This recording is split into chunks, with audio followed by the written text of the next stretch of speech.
Welcome to AKS IS.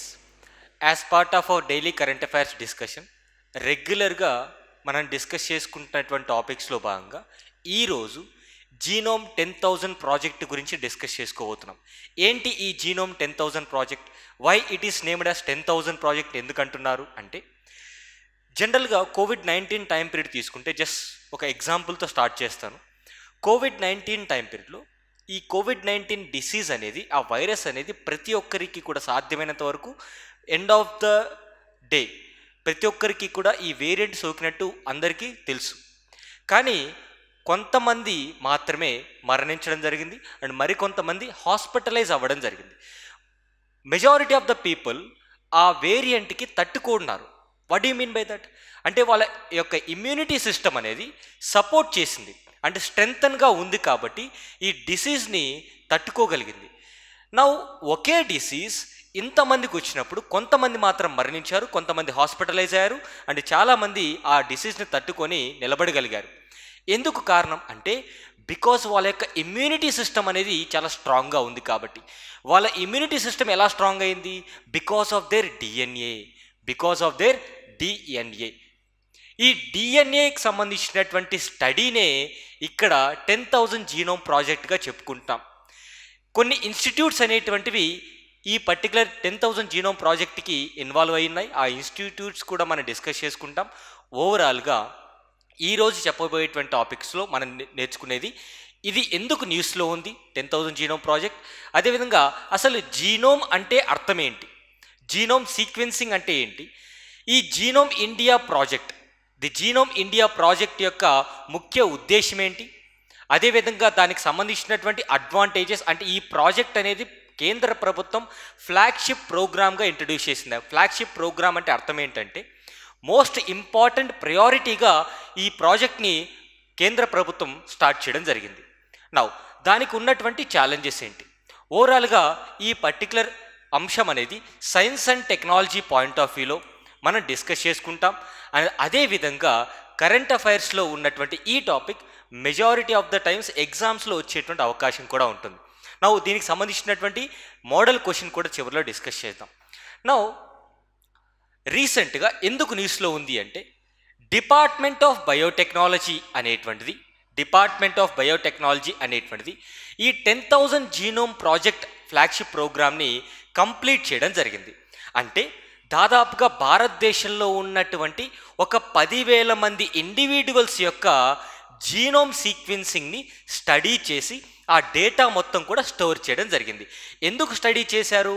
ఇందాక నేను చెప్పినట్టు ఎవరెవరి యొక్క డిఎన్ఏ అనేటువంటిది ఏ విధంగా ఉంది అని తెలుసుకొని ఆ డేటా మొత్తం కూడా ఒక చోట స్టోర్ చేయడం జరిగింది. ఏంటి ఉపయోగం ఈ డేటా స్టోర్ చేయడం వల్ల అంటే, ఉదాహరణకి ఎక్స్ అనే డిసీజ్ అనేది ఒక పర్సన్కి వచ్చిందనుకోండి. ఆ డిసీజు వారసత్వంగా తన తరతరాలుగా వస్తుంది అనుకోండి ఆ కుటుంబంలో ఉన్నటువంటి వ్యక్తికి. ఇప్పుడు ఒకవేళ ఈ సోన్సన్ ఎక్స్ అనే డిసీజు తరతరాలుగా మీ కుటుంబంలో వస్తూ ఉంది, నువ్వు జాగ్రత్త పడు అని మనం చెప్పగలిగితే ఆ వ్యక్తికి పర్సనలైజ్డ్ మెడిసిన్ కానివ్వండి, పర్సనలైజ్డ్ ట్రీట్మెంట్ అనేటువంటిది అందించేటువంటి అవకాశం ఉంటుంది. అంటే మెడిసిన్లో, అదేవిధంగా ఫార్మాసిటికల్ సైన్సెస్లో ఈ యొక్క డిఎన్ఏ ఆర్ ఈ జీనోమ్ సీక్వెన్సింగ్ అనేటువంటిది ఉపయోగపడుతుంది. అండ్ ఈవెన్ అగ్రికల్చర్లో కూడా ఉపయోగపడుతుంది. ఆ ఉపయోగాలంటో తర్వాత చూద్దాం. సో ఎందుకు న్యూస్లో ఉంది అంటే, రీసెంట్గా డిపార్ట్మెంట్ ఆఫ్ బయోటెక్నాలజీ అనేటువంటిది completed this genome India project. టోటల్గా 10,000 ఇండివిజువల్స్ యొక్క జీనోమ్ సీక్వెన్సింగ్ మొత్తం కూడా డేటా రీడ్ చేసి స్టోర్ చేయడం జరిగింది. నౌ సాధారణంగా ఒక ఎగ్జాంపుల్, ఒక నార్మల్ మీరు గమనిస్తే మనకి బాడీ అనేటువంటిది ఉంది, శరీరం అంతా కూడా విడదీసినట్టయితే సెల్స్గా డివైడ్ అవుతుంది. నౌ ఈ సెల్ అనేటువంటిది, ఈ సెల్లో ఉన్నటువంటి మోస్ట్ ఇంపార్టెంట్ పార్ట్ వచ్చేసి న్యూక్లియస్. ఎందుకు ఇదంతా చెప్తున్నాను అంటే, if you understand the basic science so that you can easily understand genome అంటే ఏంటి, జీనోమ్ సీక్వెన్సింగ్ అంటే ఏంటో అర్థమవుతుంది. సో బాడీని పార్ట్స్గా మనం విభజించినట్టయితే సెల్ డివైడ్ అవుతుంది అండ్ ఈచ్ అండ్ ఎవ్రీ సెల్లో న్యూక్లియస్ అనేటువంటిది ఉంటుంది. ఈ న్యూక్లియస్లో మనకి క్రోమోజోమ్స్ అనేటువంటివి ఉంటాయి. క్రోమోజోమ్స్ అనేటువంటివి ఉంటాయి. సో మనకి టోటల్గా ఎన్ని chromosomes are how many pairs of chromosomes ఉంటాయంటే 23 పెయిర్స్ ఆఫ్ క్రోమోజోమ్స్ అనేటువంటివి మనకి బాడీలో ఉంటాయి, మనకి బాడీలో ఉండడం జరుగుతుంది. So 23 pairs of chromosomes. ఇక్కడ ఈచ్ అండ్ ఎవ్రీ క్రోమోజోమ్లో or each and every chromosome ఇక్కడ ఉన్నటువంటిది, ఉదాహరణకి if you take DNA. So ఈ డిఎన్ఏ అనేది దేని యొక్క సమూహం అంటే అడినైన్, థయామిన్, గ్యునైన్, అదేవిధంగా cytosine, ATGC.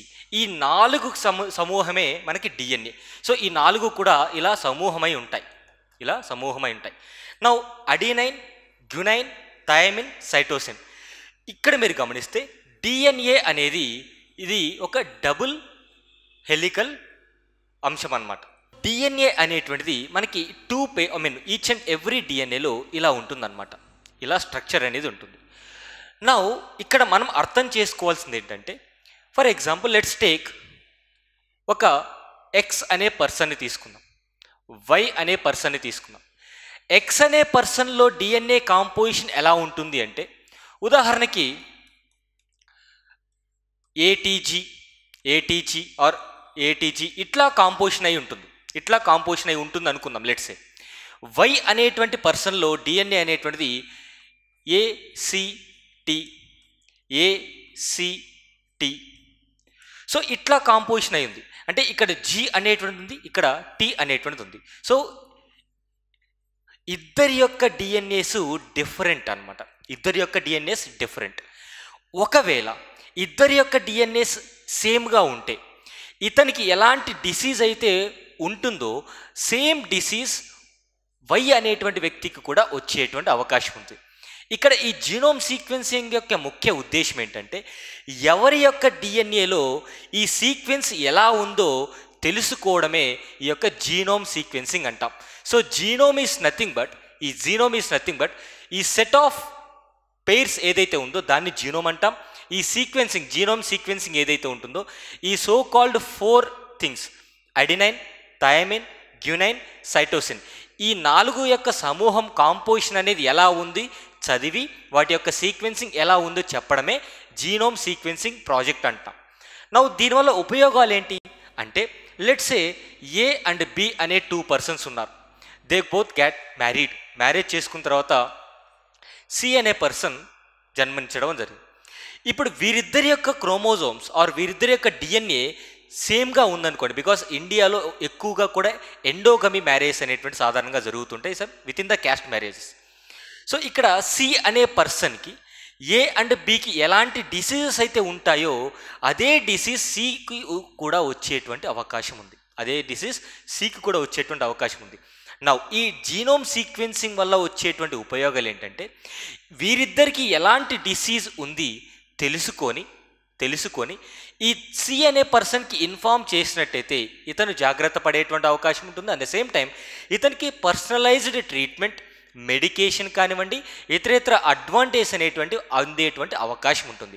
So this is the ultimate aim of genome sequencing for humans. Coming to agriculture. So అగ్రికల్చర్లో కూడా జీనోమ్ సీక్వెన్సింగ్ అనేది ఎందుకు ఉపయోగపడుతుంది అంటే, సాధారణంగా కొన్ని క్రాప్స్ డ్రాట్ రీజియన్లో అంటే బాగా కరువుగా ఉన్నటువంటి ప్రాంతాల్లో సరిగా పండవు. మరి కొన్ని క్రాప్స్ సరిగా నీరు లేకపోయినా, సరైనటువంటి వాతావరణం అనుకూలించకపోయినా, భూమి యొక్క సాంద్రత తగ్గినా సరే అవి నిలదొక్కుకొని ఉండగలుగుతాయి. అంటే ఇలా ప్లాంట్స్ ఆర్ క్రాప్స్ యొక్క జీనోమ్ సీక్వెన్సింగ్ కూడా చేసినట్టయితే ఏ ప్లాంట్ ఆర్ ఏ క్రాప్ అనేది పురుగులకి తట్టుకొని కూడా నిలబడగలుగుతుంది. అదేవిధంగా ఏ ప్రాంతంలో డ్రాట్ సిచ్యువేషన్ ఉన్నప్పటికీ కూడా ఆ క్రాప్ కల్టివేషన్ సాధ్యమవుతుంది. ఇలాంటివి తెలుసుకోవడం వల్ల అగ్రికల్చర్ అనేది సస్టైనబుల్ అగ్రికల్చర్కి పాసిబుల్ అయ్యేటువంటి అవకాశం ఉంటుంది. తర్వాత అండ్ మోస్ట్ ఇంపార్టెంట్ మరొక ఎగ్జాంపుల్ మనకి క్యాన్సర్ అనేది మీరు గమనిస్తే హెరిడిటరీగా చాలా వరకు క్యాన్సర్ అనేటువంటి వ్యాధి వస్తూ ఉంటుంది.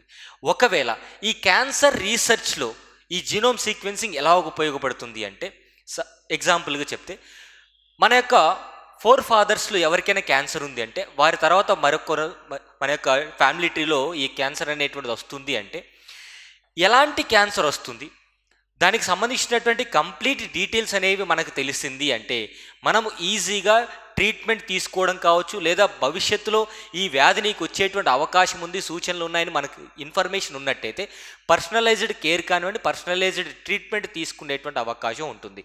సో అందుకు ఈ జీనోమ్ సీక్వెన్సింగ్ ప్రాజెక్ట్ అనేటువంటిది భారతదేశంలో కంప్లీట్ చేయడం జరిగింది.